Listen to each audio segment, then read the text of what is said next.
สบายดีเนาะครูใหม่ฟ้าจะพาทุกคนมาเรียนรู้มาศึกษาและมาเข้าใจเมื่อเฮาติดลบแล้วเฮาจะเฮ็ดวิธีการใดเมื่อเฮาติดลบแล้วเฮาต้องจดเป็นลายลักษณ์อักษรลบเขียนลายลึกออกมาเนาะว่าติดลบให้จำนวนมูลค่าเท่าใดและเงินที่เฮาใช้จ่ายไป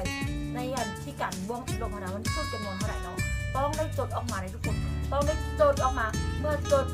การติดลบของเฮาและบ่วงเงินที่เฮาเป็นหนี้แล้วนะให้จดรายจ่ายออกมาเนาะจดรายจ่ายออกมาแล้วต่อมาให้จดรายหักออกมาเมื่อเขาเห็นทั้งสามไอ้น้องนี่แล้วเขาจะได้รู้ว่าโอเคนี่จำนวนเท่าใดต้องจ่ายเท่าใดเงินรายหักเขามันมีมาเท่าใดและรายจ่ายเขาที่มีต่อเดือนมันคือเท่าใดเขาที่สามารถเรียนรู้บวกลบคูณหาร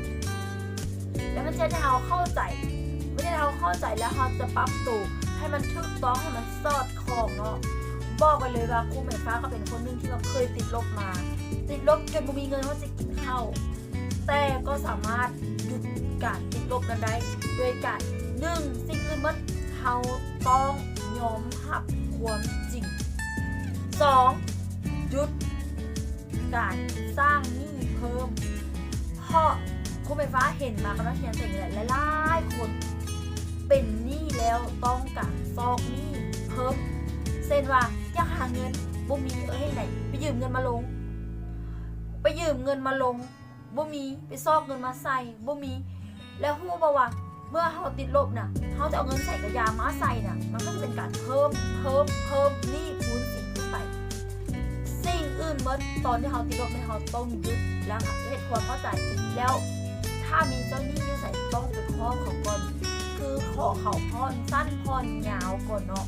พรสั้นพรยาวก่อนแล้วเราจึงออกมาซอกหาวิธีการหาเงินเมื่อหาได้ทุกเดือนที่หาได้ต้องเก็บก่อนจ่ายเนาะต้องเก็บก่อนจ่ายอยู่ 10% เนาะ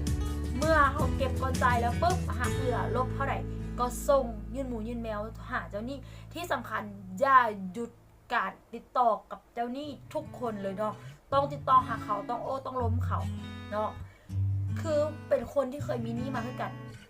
สิ่งอื่นเมื่อคิดเสมอว่าอยากได้แต่เงินไปใช้หนี้บ่อยากว่าเฮาเนี่ยเป็นลูกหนี้บ่อยากเป็นลูกหนี้บ่อยากเป็นหนี้คุณเที่ยวหาแต่เงิน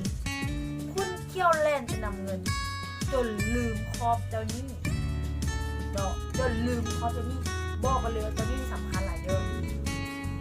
คือบางคนมันก็คิดว่าที่ถอยเดี๋ยวก็จะห้องจะด่านู่นนี่นั่นแหละแต่บางคนใจดีเพื่อนใจดีเขาไปขอเพื่อนก็ให้โอกาสเขาไปขอเพื่อนก็พรสั้นพรยาวให้ฉะนั้นครูใหม่ฟ้าจะพาทุกคนมาเข้าใจมาเรียนรู้มาศึกษาเรื่องนี้และปรับตัวเข้ากับสถานการณ์ทุกอย่างให้มันลงตัวเนาะใครคิดลบอยู่ครูใหม่ฟ้าขอเป็นหนทางนึงเป็นแสงสว่างนึงเพื่อให้คนเข้าอกเข้าใจเรื่องนี้หลายขึ้นตอนนี้ครูใหม่ฟ้ามีคอร์สที่ซิดนีย์ลิขิตทางมาของเงินอยู่เนาะราคา 69,000 กีบข้อนี้คือว่าราคาถูกแท้ครูใหม่ฟ้าตั้งใจจะให้ทุกคนเข้าถึงเรียนรู้ออนไลน์และก็เพราะว่าตัวเองก็เป็นคนหนึ่งที่ว่าเจอปัญหาภาระเรื่องนี้สิ่งนี้มาว่ามันน้อยเนาะแต่ก็อยู่ได้แล้วก็ผ่านหลายๆช่วงหลายๆตอนมาแล้วให้ตัวเองก็เติมใหญ่มันซัมมี่ก็เลยยากมาแบ่งปันคุณค่าให้ทุกคนเนาะถ้าเป็นความรู้ฟรีหลายคนอาจจะฟังบ่รู้เรื่องฉะนั้นก็เลยยืมคำอาจารย์มีคำหนึ่งมาใส่เนาะบ่เสียตังค์ฟังบ่รู้เรื่องถ้าใครอยากมีความเข้าใจเพิ่มเติมแล้วก็อยากหยุดหนี้พิสิทธิ์หนี้และก็ลิขิตทางมาของเงินลงเลยเนาะคอร์สพิสิทธิ์หนี้ลิขิตทางมาของเงินราคาเพียง 69,000 กีบเนาะแล้วเจอกับครูเป็นคำในห้องเรียนออนไลน์ด้วยทุกคนเด้อขอเป็นกำลังใจนึงให้ทุกคนที่กำลังมีหนี้กำลังติดลบอยู่จงเจอทางออกเจอแสงสว่างของตัวเองในไวๆวันเลยเนาะขอขอบใจสำหรับคนที่ติดตามคลิปและวิดีโอของครูใหม่ฟ้าเวลาเป็นตลอดมาเลยเนาะขอบใจหลายเด้อ